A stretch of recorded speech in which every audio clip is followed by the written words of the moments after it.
नमस्कार, सुप्रभात। मैं आनंद कुमार आप लोगों के बीच एक बार फिर से उपस्थित हूँ एक नई वीडियो के साथ जिसका नाम है वेद। आज वेदों के विषय में पढ़ेंगे कि वेदों की संख्या कितनी है, वेदों के संकलनकर्ता कौन थे और वेद किसे कहते हैं। एक छोटी सी कहावत है कि मुस्कुराकर जिसे गम का जहर पीना आ गया, ये हकीकत है कि उनको इस जहां में जीना आ गया। देखो, बोर्ड पे सारे लोगों की नजर हो और जिन लोगों को भी तकलीफ होगी वो लोग कृपया हमसे उसी समय क्वेश्चन पूछ लिया करेंगे। चलते हैं, सबसे पहले देखते हैं वेद किसे कहते हैं। देखो, सबसे पहले वेद की बात आती है तो हमको कहना यह है कि जिसमें स्तुति हो, प्रार्थना हो, यज्ञ हो, तंत्र हो, मंत्र हो, इन सारे चीजों के संग्रह को ही क्या कहा गया है? वेद कहा गया है। और वेदों के विषय में ऐसा कहा गया कि भारत का सबसे प्राचीन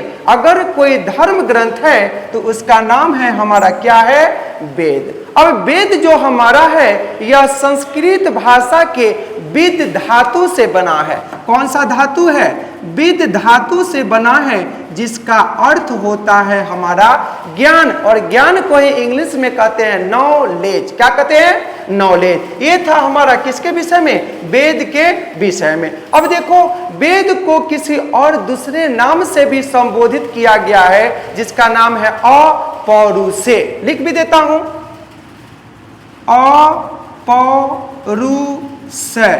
यानी इसका अर्थ होता है कि वेदों को किसी पुरुष के द्वारा लिखा नहीं गया है, बल्कि वेद को ईश्वर के द्वारा क्या किया गया? रचित किया गया है। यानी रचना किया गया किसके द्वारा? ईश्वर के द्वारा। उसका नाम हमारा क्या है? वेद है। लेकिन वेदों के जो संकलन करता है, संकलन का मतलब होता है संग्रह करना, इकट्ठा करना, उस व्यक्ति का हमारा नाम है महर्षि वेद व्यास। कौन सा व्यास बुआ जी? महर्षि वेद व्यास के द्वारा वेदों का संकलन किया गया है। और संकलन का मतलब होता है इकट्ठा करना, संग्रह करना। लेकिन किसी पुरुष ने वेद को लिखा नहीं है रे प्यारे। चले, अरे ओ सोना बाबू इधर देख, बाद में करना उधर सोना। चलो आगे। अब देखो बुआ, कहता क्या है कि हमारा वेद में जो वेदों की जो संख्या है ये कितना है? 4 है। अब चारों वेद का हम नाम लिखते हैं बोर्ड पर। सबसे पहला जो हमारा वेद है उसका नाम है ऋग वेद। दूसरे का जो नाम है उसका नाम है साम वेद। और तीसरे का जो नाम है यजुर्वेद। कौन सा वेद? यजुर्वेद। और चौथे का नाम है अथर्ववेद। अब देखो, आप लोग को दिख रहा है क्या पीछे वाले भाई साहब? हमने कितना लिखा? वेदों की संख्या कितना है भैया जी? 4 है। कितना है? वेदों की संख्या 4 है। इतना में किसी को कोई परेशानी है? नहीं। आगे चले। अब देखो, सबसे पहले हम लोग चर्चा करेंगे किसके विषय में?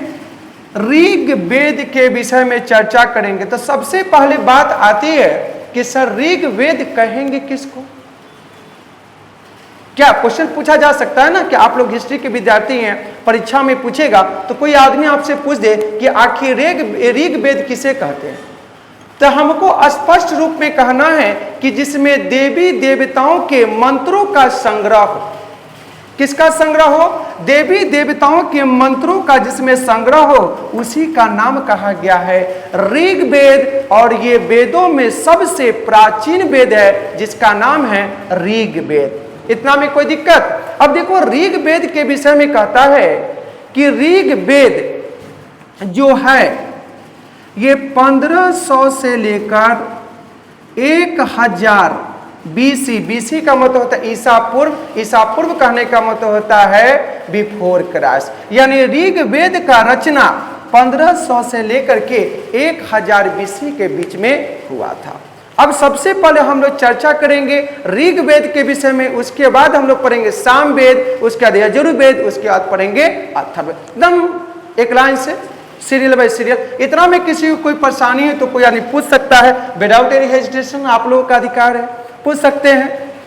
नहीं, क्वेश्चन तो बाबू आता है, अगर आता नहीं तो हम पढ़ाते नहीं।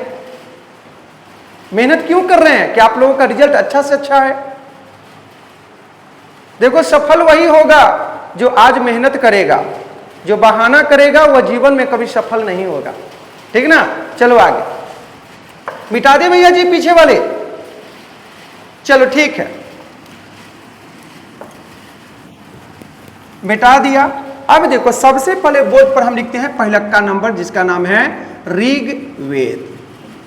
ऋग्वेद तो समझ गए किसको कहते हैं, जिसमें देवी देवताओं के मंत्रों का क्या हो, संग्रह हो, उसी को ही क्या कहेंगे हम लोग ऋग्वेद कहेंगे। इतना में कोई दिक्कत। और ऋग्वेद की रचना कितना से कितना में, 1500 से 1000 BC ईसा पूर्व के बीच में हुआ था, जिसका नाम क्या है ऋग्वेद। अब देखो कहता है क्या है कि ऋग्वेद हमारा सबसे पुराना वेद है और ऋग्वेद में कुल मंडल है कितना, 10। कितना मंडल है रे बउआ, 10 मंडल है। मंडल के साथ में कहता है सूक्त। सूक्त कितना है हमारा 1028। सब बताएंगे सूक्त किसे कहते हैं, सब बताएंगे, सिर्फ आप देखो पहले सूक्त और ऋचाएं। ऋचाएं किसमें, ऋग्वेद में। और ऋचाओं की संख्या 10,462। ये हमारा किसका है ऋग्वेद। परीक्षा में पूछेगा आपसे कि भारत का सबसे प्राचीन जो वेद है उसका नाम क्या है ऋग्वेद। ऋग्वेद में कितने मंडल है, तो क्या लिखेंगे 10 मंडल है। 10 मंडल। सूक्त कितना है 1028 है और साथ साथ में ऋचाएं कितना है 10,462। पीछे से एक बच्चा का सवाल था कि सर ऋग्वेद में जो आप लिखा है सूक्त, सूक्त का मतलब क्या होता है। देखो कहता क्या है कि एक मंत्र हो या फिर कई सारे मंत्र हो, उन मंत्रों में विभिन्न प्रकार के देवी देवताओं का नामों का जो उल्लेख किया गया है, उल्लेख मिलता है, उसी को क्या कहा गया, सूक्त कहा गया है। और ऋचाएं उसको कहेंगे जैसे देवताओं का प्रशंसा करना, उसी को क्या कहा गया ऋचाएं। ऋचाएं मतलब क्या, प्रशंसा। किसकी प्रशंसा करना, देवता का। तो परीक्षा में क्या पूछे कि मंडल कितना है 10, सूक्त कितना है 1028 और ऋचाई कितना है 10,462। किसमें है ऋग्वेद में। इतना में किसी को कोई दिक्कत, पीछे बताइए। चले आगे। अब देखो ऋग्वेद में जो ऋचाएं पढ़ते थे, जो ऋषि महात्मा ऋचाएं पढ़ते थे, ऋचाएं मतलब अभी बताएं प्रशंसा करना किसका, देवी देवताओं का। अब कहता है कि जो पढ़ते थे ऋषि मुनि उनको होत्री कहा जाता था। परीक्षा में पूछेगा क्या भाई कि ऋग्वेद में ऋचाएं पढ़ने वाले को क्या कहा गया, तो लिखेंगे होत्री। क्या कहेंगे, होत्री। आगे चले। मुस्कुराइए, मुस्कुराने के लिए पैसा थोड़े ना लगता है। देखो जिंदगी में पैसों से मुस्कुराहट नहीं आती है। मुस्कुराने के लिए इंसान के मन के अंदर में सुकून चाहिए, और सुकून कोई मार्केट में बिकता नहीं है कि जाएंगे और कहेंगे भैया जी हमें 2 किलो सुकून दे दीजिए, टैबलेट खा करके सुकून मिल जाएगी। ऐसा नहीं है, सुकून तो मन के अंदर से आती है।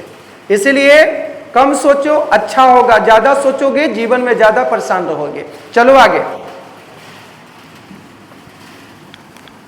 अब देखो भैया जी, अब थोड़ा सा आगे की ओर बढ़ेंगे तो पता क्या चलता है कि ऋग्वेद में जो हमारा 10 मंडल है, 10 मंडल में से प्रथम और प्रथम के साथ में दशम, ये दोनों को सबसे बाद में जोड़ा गया है। और इसी दशम मंडल के पुरुष सूक्त से, 10वें मंडल के कौन सूक्त, पुरुष कौन सूक्त है बुआ, पुरुष सूक्त से हमें, पुरुष सूक्त से हमें चतुर्वर्ण व्यवस्था के विषय में जानकारी मिलती है। और आज जो हमारा समाज है 4 वर्णों में क्या हो गया है, विभक्त हो गया है। चारों का थोड़ा सा नाम देखिए। नंबर 1 में जो लिखा गया है इसका नाम है क्षत्रिय, दूसरे का नाम है प्रथम का नाम है हमारा ब्राह्मण, दूसरे का नाम है क्षत्रिय, और तीसरे का नाम है हमारा वैश्य, और चौथे का नाम है हमारा शूद्र। देखो ऐसा कहा गया था कि जो ब्रह्मा जी के मुख से निकला है उसे कहेंगे ब्राह्मण, जो बाजू से निकला उसे कहेंगे क्षत्रिय, और जो जंघा से निकला उसको कह दिया गया वैश्य, और वैश्य का मतलब होता है बनिया।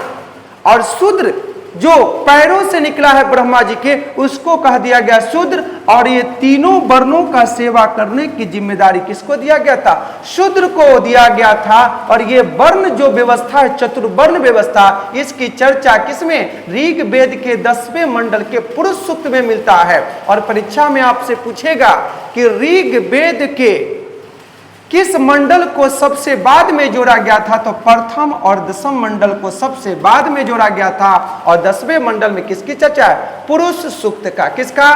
पुरुष सूक्त का। अब थोड़ा सा आगे चले, देखिए भैया जी, आगे थोड़ा चलते हैं। चलेंगे उसी राह पर जिस राह पर कोई रोकने टोकने वाला ना मिलेगा। चलिए आगे थोड़ा। अब देखो, ऋग वेद से ही ना हमें आर्यों के जीवन के, यानी हिंदुस्तान में जितने भी लोग हैं, ये सारे के सारे लोग कहाँ के थे? मध्य एशिया से चलकर हमारे हिंदुस्तान में आए थे। और सिंधु घाटी सभ्यता के लोगों को गाजर मूली की तरह क्या कर दिया? मौत के घाट उतार दिया। और ये हमेशा हमेशा के लिए यहीं पर रहना शुरू कर दिया। उसका नाम क्या है? आर्य। नाम क्या है? आर्य लोग। कहां से आए थे? मध्य एशिया से आए थे। और इस बात की जानकारी कौन देते हैं? मैक्स मूलर महोदय। यानी उनका दिया हुआ जो परिभाषा है एकदम बिल्कुल सटीक है, जिसका नाम है मैक्स मूलर महोदय। ये एक इतिहासकार है जो कहते हैं कि आर्य लोग हमारे इंडिया में आए थे। और इससे संबंधित बातों का जिक्र हमको किसमें मिला था? ऋग वेद में मिला था। और साथ साथ में यह भी कहा गया कि ऋग वेद में आर्यों के जीवन का स्वरूप कैसा था, व्यवहार कैसा था, उनका राजनीतिक जीवन कैसा था, ये सारा बात की जानकारी हमको किससे मिलता है? ऋग वेद से मिलता है। देखो, अगर ऋग वेद के 8वें मंडल की बात करते हैं, कौन सा मंडल की? 8वें मंडल की बात करते हैं, तो इसमें विभिन्न प्रकार के देवी देवताओं के 103 प्रकार के भजन का उल्लेख किया गया है। भजन समझते हैं ना? जैसे हम लोग गाते हैं झाल लेकर के, हरे कृष्णा हरे राम गौरी शंकर सीताराम। ये भजन की चर्चा किसमें? ऋग वेद के 8वें मंडल में। कितना भजन है? 103 प्रकार का, जिसमें विभिन्न प्रकार के देवी देवताओं को क्या किया गया? उल्लेख किया गया है। अरे कोई इलेक्शन है जो पीछे से कह रहा है कि आसमान का आंचल सितारा ही रहेगा, ये क्षेत्र हमारा है, हमारा ही रहेगा, ये प्रचार नहीं हो रहा है। ठीक ना? अभी इलेक्शन नहीं है, अगला साल होगा 25 में विधानसभा का, उसमें प्रचार करना। आगे चले भैया जी। अब देखो, कहता क्या? ये जो हमारा ऋग वेद है, तो ऋग वेद में 2 देवताओं का उल्लेख बार बार हुआ है। एक का नाम है भगवान इंद्र और दूसरे का नाम है आग के देवता अग्नि। अब देखो, इंद्र के विषय में कहा गया है कि ऋग वेद में ना इंद्र पर 250 सूक्त लिखा गया है। किन पर? इंद्र भगवान पर 250 सूक्त। और जबकि अग्नि पर कितना सूत्र लिखा गया है? 200 लिखा गया है। और देखो, इतिहास में इंद्र भगवान को पुरंदर कहकर के भी संबोधित किया गया है। और पुरंदर का अर्थ होता है किला को तोड़ने वाला। किला समझता है रे? और साथ में इनको युद्ध का देवता कहकर भी संबोधित किया गया है। उस देवता का नाम है इंद्र। ये दोनों देवताओं का उल्लेख किस वेद में मिलता है? हमारा ऋग वेद में मिलता है। और साथ में ऋग वेद में ही ना जो भगवान श्री विष्णु हैं, उनका 52वां अवतार, वामना अवतार, 52वां अवतार की चर्चा किस वेद में मिलता है? ऋग वेद में ही मिलता है। और यही 52वां अवतार में भगवान श्री कृष्ण श्री हरि विष्णु ने क्या कर दिया था? 3 पग में पूरी सृष्टि को नाप लिया था। इस बात की भी चर्चा किस वेद में मिला है? भारत का सबसे प्राचीन जो है, जिसका नाम क्या है? ऋग वेद। और ऋग वेद में 52वां अवतार की भी चर्चा किया गया है। और साथ में कहता है कि ऋग वेद में ही क्या मिला है? गायत्री मंत्र। कौन सा मंत्र? गायत्री मंत्र। सुना है ना? ओम भूर्भुवस्वः तत्सवितुर्वरेण्यम। चलो पढ़ना नहीं, चलो आगे देखो। अब देखो कौन सा परीक्षा पूछे, गायत्री मंत्र की चर्चा कौन वेद में? ऋग्वेद में। 52वां अवतार जो श्री हरि विष्णु का अवतार है किसमें मिला? ऋग्वेद में। ऋग्वेद में कितने देवता सबसे महत्वपूर्ण? एक का नाम है इंद्र, दूसरे का नाम है अग्नि। इंद्र पर कितना सूक्त? 250, अग्नि पर कितना? 200। इतना में कोई दिक्कत? युद्ध का देवता, हाँ इंद्र को ही कहा गया है, इनको पुरंदर भी कहा गया, किला को तोड़ने वाला। इतना में कोई दिक्कत? चले, चलो आगे। अब देखो, अब हम लोग थोड़ा सा आगे की ओर बढ़ेंगे। अब पढ़ेंगे हम लोग यजुर्वेद के विषय में। कौन सा वेद?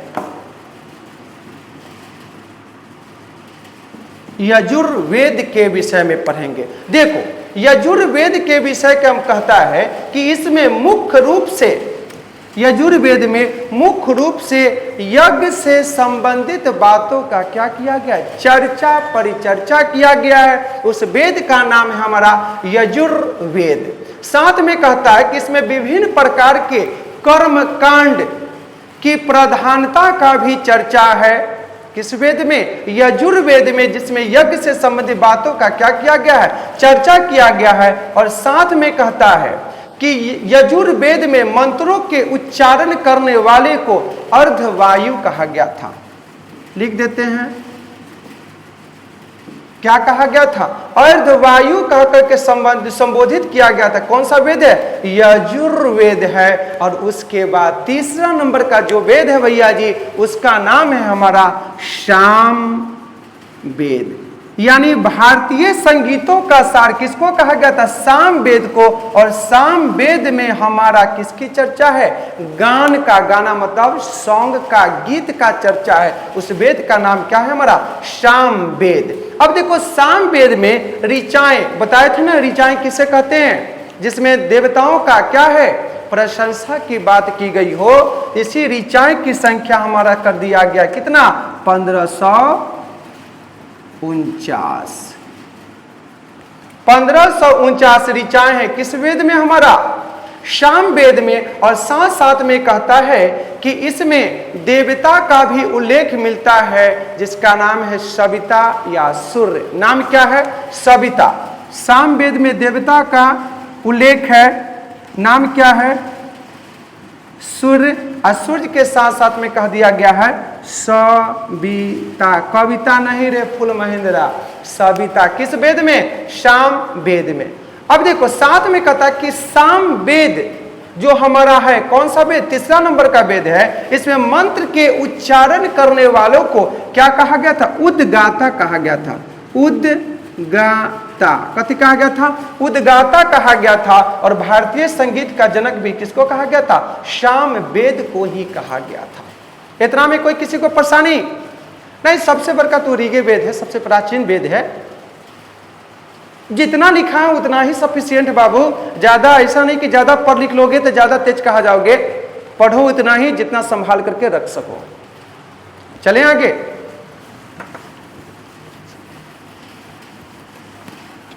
देख रहे भैया, एक कहावत है कि इतिहास गवाह है, इतिहास गवाह है कि जिसकी बराबरी कभी नहीं की जा सकती उसी की बदनामी शुरू कर दी जाती है। तो जिसका कोई मुकाबला नहीं कर सकता है उसका पूरे सरेआम क्या कर दी जाती है? बदनामी फैला दी जाती है, लेकिन कोई फायदा नहीं होता है। अरे उसका दुष्प्रचार होगा तो इसी बहाने कम से कम उसका कुछ नाम तो भी होगा। चलो आगे देखो, चौथा जो हमारा है इसका नाम है अथर्ववेद। नाम क्या है? अथर्ववेद। देखो इसके लेखक जो है ना अथर्वा ऋषि है, यानी नाम क्या है? अथर्वा ऋषि। एक ऋषि है, नाम है अथर्वा ऋषि। और इन्हीं के नाम पर इस वेद का नाम पड़ गया अथर्ववेद। नाम क्या है हमारा? अथर्ववेद। अब देखो अथर्ववेद में ना मुख्य रूप से जादू टोना, तंत्र मंत्र, वंशीकरण, विवाह से संबंधित बातों का इसमें उल्लेख किया गया है। इसका नाम क्या है? अथर्ववेद। कौन सा वेद है? अथर्ववेद। इतना में किसी को कोई जानकारी? अथर्वा ऋषि लिखे थे अथर्ववेद को। वेदों में वेद कितना है? 4 है। सबसे लास्ट जो वेद है उसका नाम क्या है? अथर्ववेद। अब देखो थोड़ा सा आगे बढ़ते हैं तो इसमें कहता है कि अथर्ववेद में जो सूक्त है, सूक्त हम बता चुके हैं किसको कहते हैं? सूक्त कितना है 731। किस वेद में? अथर्ववेद में। इसमें अध्याय कितना है? चैप्टर 20। कितना चैप्टर है अथर्ववेद में? 20। और मंत्र कितना है इसमें? टोटल 6000 मंत्रों वाली संग्रह को क्या कहा गया? अथर्ववेद कह करके संबोधित किया गया है। देखो अथर्ववेद में ही सभा और समिति प्रजापति की 2 पुत्रियों का उल्लेख मिलता है। परीक्षा में पूछेगा कि सभा और समिति किसकी 2 पुत्री थी? सभा प्लस समिति। प्रजापति की 2 पुत्रियां थी। इस बात की जानकारी हमें कौन से वेद से मिलती है? अथर्ववेद से मिलती है। और साथ साथ में राजा परीक्षित की भी जानकारी हमको किस वेद से? अथर्ववेद से मिलता है। और राजा परीक्षित जो थे ये किस वंश से संबंधित थे? कुरु। आपको बताए थे पिछले क्लास में कुरु और पुरु। रावी नदी के तट पर हुआ था। हाँ ठीक है। नाम क्या है? कुरु। और कौन राजा थे? राजा परीक्षित। और राजा परीक्षित की बातों का चर्चा किसमें किया गया? अथर्ववेद में मिलता है। इतना में किसी को कोई दिक्कत है?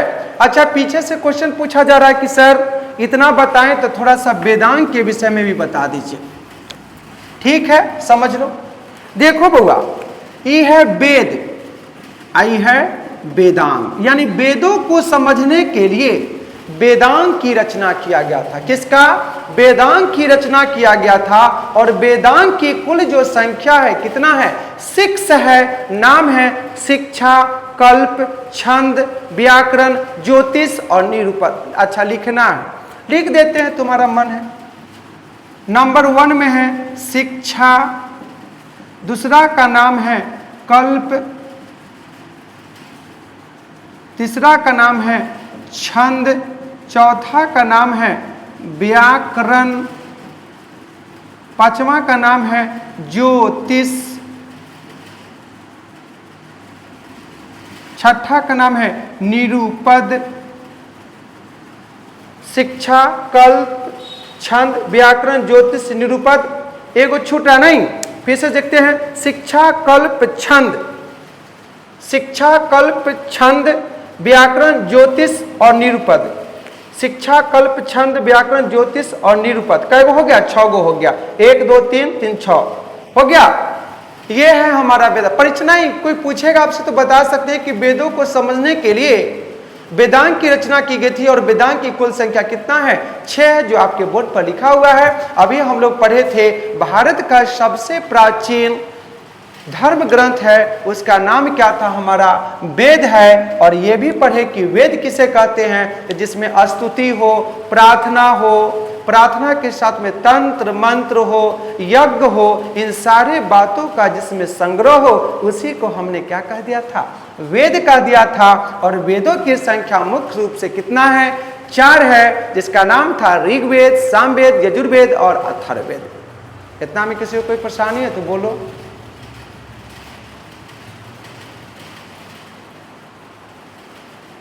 नहीं परेशानी है तो चलो, परेशानी नहीं है तो बस आज के लिए इतना ही रहने दिया जाए। एक बार फिर से पुराना नारा लगाया जाए, जय हिंद जय भारत।